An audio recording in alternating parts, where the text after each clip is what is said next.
Voici maintenant 3 racines de l'incrédulité qu'il faut combattre dans sa marche avec Christ pour rester dans la foi. 3 sources de l'incrédulité, 3 racines. L'incrédulité, c'est un fruit qui pousse sur un arbre. L'incrédulité n'est que le fruit de certaines choses. Il faut vraiment veiller à ce que cet arbre qui porte le fruit de l'incrédulité ne puisse pas grandir dans nos cœurs. Voici 3 racines de l'incrédulité qu'il faut combattre dans sa marche avec Christ pour rester dans la foi. 3 racines. Racine numéro 1, le fait de laisser son cœur devenir mauvais. Hébreux 3, verset 12. Frère, que quelqu'un de vous n'ait un cœur mauvais et incrédule au point de se détourner du Dieu vivant. Prenez garde. Qui? Frère. Il ne parle pas aux païens, il parle à qui? Aux frères. Il parle à qui? Aux frères. Il dit aux frères qu'il y a possibilité qu'un frère qui était bien commence à avoir un cœur mauvais. Et quand ton cœur devient mauvais, tu deviens incrédule. Et quand tu deviens incrédule, tu te détournes de Dieu. Ça veut dire que quand vous voyez quelqu'un qui était un frère et qui aujourd'hui vit comme un païen, c'est qu'arrivé un moment, son cœur est devenu mauvais. Donc l'une des choses qui engendre l'incrédulité, c'est un cœur mauvais. Un cœur mauvais. Un cœur mauvais. C'est quoi un cœur mauvais? Frère, suivons vite ceci. La majorité des hommes, surtout ceux qui aiment faire les dons aux orphelins, parce qu'ils ont un bon cœur. En fait, on est dans une génération où la bonté de cœur se mesure au niveau des dons qu'on fait aux pauvres.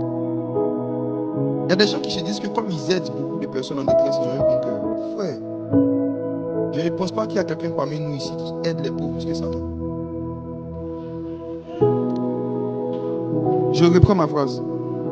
Je ne pense pas qu'il y a quelqu'un parmi nous ici qui aide les pauvres plus que Satan et ses enfants.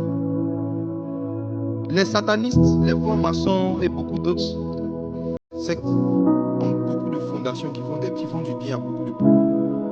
Ils ont beaucoup d'actions caritatives qu'ils font. Ils ont beaucoup d'ONG qui font beaucoup de dons.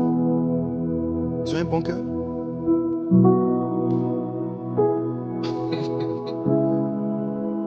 Si vous n'avez pas la même définition que Dieu et que les Écritures de ce qu'on appelle un bon cœur, même quand vous-même vous allez devenir mauvais, vous ne le saurez pas. Vos dons que vous faites aux gens, les aides que vous faites aux gens vont vous séduire. Dans 1 Corinthiens chapitre 13, l'apôtre Paul nous dit que c'est possible que quelqu'un donne tous ses biens aux pauvres, mais qu'il n'ait pas la charité. Paul dit, même si je donne tous mes biens aux pauvres, même si je donne mon corps pour être brûlé, si je n'ai pas la charité, je ne suis rien. Ça veut dire que les dons, ce ne sont pas des actes de charité.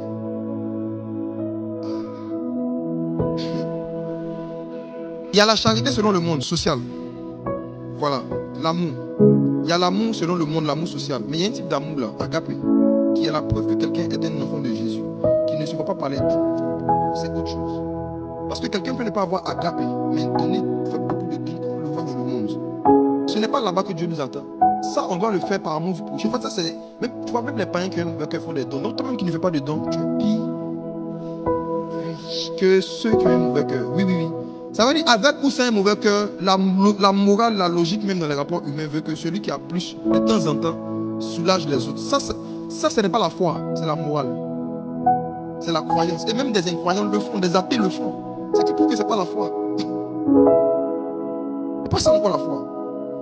Là où tu sais que quelqu'un a un bon cœur ou un mauvais cœur, c'est par rapport à ta promptitude à obéir à Dieu et à te repentir. En fait, la marque des enfants de Dieu, c'est la repentance. Quelqu'un qui a un mauvais cœur, c'est quelqu'un qui aime se justifier. Quand Dieu ou quand une personne l'interpelle sur une mauvaise attitude, un mauvais comportement, quand tu as un mauvais cœur, tu as toujours des bonnes raisons que tu aimes donner pour lesquelles tu fais les mauvaises choses. Celui qui a le mauvais cœur est quelqu'un qui n'aime pas se remettre en cause et qui ne supporte pas qu'on le remette en cause. Celui qui a un mauvais cœur est quelqu'un qui n'aime pas la réprimande. Celui qui a un mauvais cœur est quelqu'un qui n'aime pas la correction. Celui qui a un mauvais cœur est quelqu'un qui fait tout pour s'entourer de personnes qui ne lui disent jamais qu'il fait quelque chose de mal. Quand tu as un mauvais cœur, tu ne t'entoures que des personnes qui peuvent te dire que de bonnes choses. Celui qui a un mauvais cœur est quelqu'un qui fuit tout ce qui est réprimande, correction et repentance. Le mauvais cœur, ce n'est pas celui qui fait le mal, c'est celui qui ne se répand pas du mal. David a péché plus que Saül. Est-ce que vous l'avez déjà remarqué? Ce que David a fait était plus grave que ce que Saül a fait. Mais Saül avait un mauvais cœur, c'est pourquoi Dieu l'a enlevé. J'explique. Dieu dit à Samuel, je vais prendre un homme que je vais mettre pour remplacer Saül. Qu'est-ce que Saül a fait? C'est juste une affaire de mouton. Dieu lui avait dit, va en guerre, tue tous les moutons, les bœufs. Saül a juste décidé de garder quelques viandes pour offrir un sacrifice à Dieu. C'était juste ça. Samuel vient chez lui, Samuel lui dit, mais qu'est-ce que j'entends là? J'entends le bruit des animaux. Il dit, oui, c'est le peuple qui m'a dit de garder une partie des animaux. Si vous lisez bien l'histoire, c'était à cause de cette affaire de viande. Juste ça, hein? Juste une affaire de viande. Que Dieu a dit à Samuel que ce gars, je l'ai rejeté. Parce qu'il était désobéissant et il ne se répondait pas. Ce n'était pas sa première désobéissance. Une autre fois, il était en guerre. On avait dit qu'il n'avait pas le droit de faire le sacrifice. C'était seulement le sacrificateur qui devait faire un sacrifice. Mais Saül s'est donné un droit de faire le sacrifice alors qu'il n'en avait pas. Il ne s'est pas repenti. Là encore, il prend des animaux qu'il n'a pas le droit de prendre. Et au lieu de se repentir, il accuse le peuple. Il dit, c'est le peuple qui m'a dit de garder des viandes pour sacrifier à Dieu. Le Seigneur dit par Samuel que ton règne est fini. Et ce qui prouve qu'il ne s'est pas repenti. Wow. Ça, c'est le cœur de beaucoup de jeunes d'aujourd'hui. Il a déchiré le manteau de son père. Il était prêt à déshabiller Samuel pour se couvrir. Pendant que Samuel était en train de partir, il s'est agrippé à son habit, alors qu'il sait très bien que c'était des choses de couture très fines à l'époque. Il s'est agrippé à cela, il a déchiré son manteau. Juste parce qu'il voulait que Samuel le couvre. Il ne s'est pas repenti devant Dieu, mais il voulait garder sa relation avec Samuel. Sa relation avec Dieu n'était pas le plus important pour Saül, mais sa relation avec l'homme de Dieu. Et il s'est agrippé à l'homme de Dieu au point de le déshonorer. Parfois, quand vous vous accrochez trop à vos pasteurs, vous les déshonorez. Parfois, vouloir forcément être proche du pasteur va te pousser à le déshabiller.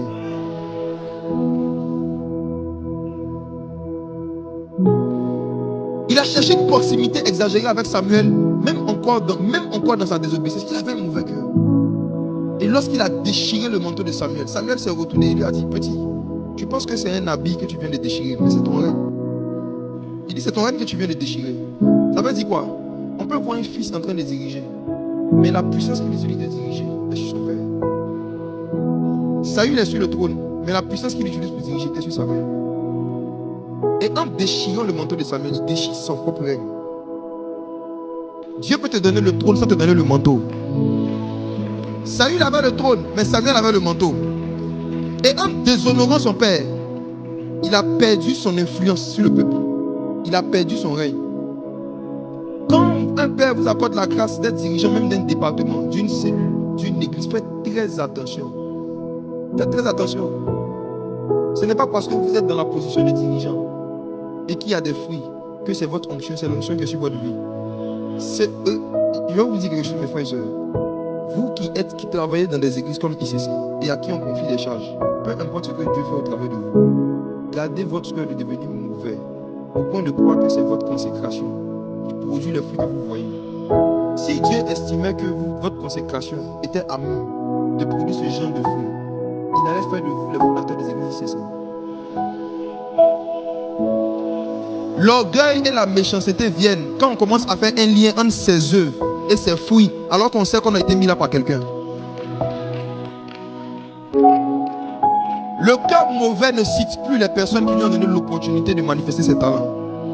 Le cœur mauvais cite Jésus, mais il ne cite pas la personne par qui Jésus est passé. Le cœur mauvais préfère honorer Dieu en public, mais il n'honore pas les personnes par qui Dieu est passé.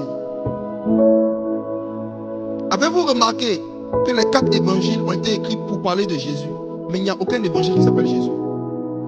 Les 4 évangiles portent le nom des hommes: Matthieu, Marc, Luc et Jean. C'est le Saint-Esprit qui a fait écrire les évangiles, mais le Saint-Esprit même cite les noms des hommes par qui Dieu est passé pour faire son œuvre. Le Saint-Esprit cite les hommes. Mais si le Saint-Esprit avait un cœur mauvais, il allait dire il faut rendre toute la gloire à Jésus. Donc ça signifie qu'il ne faut pas honorer des hommes. Donc on va appeler le premier évangile Jésus 1, Jésus 2, Jésus 3, Jésus 4. Derrière la mentalité souvent de dire il faut honorer Jésus seul, il y a un cœur mauvais. Souvent l'ingratitude ressemble au désir de glorifier Dieu.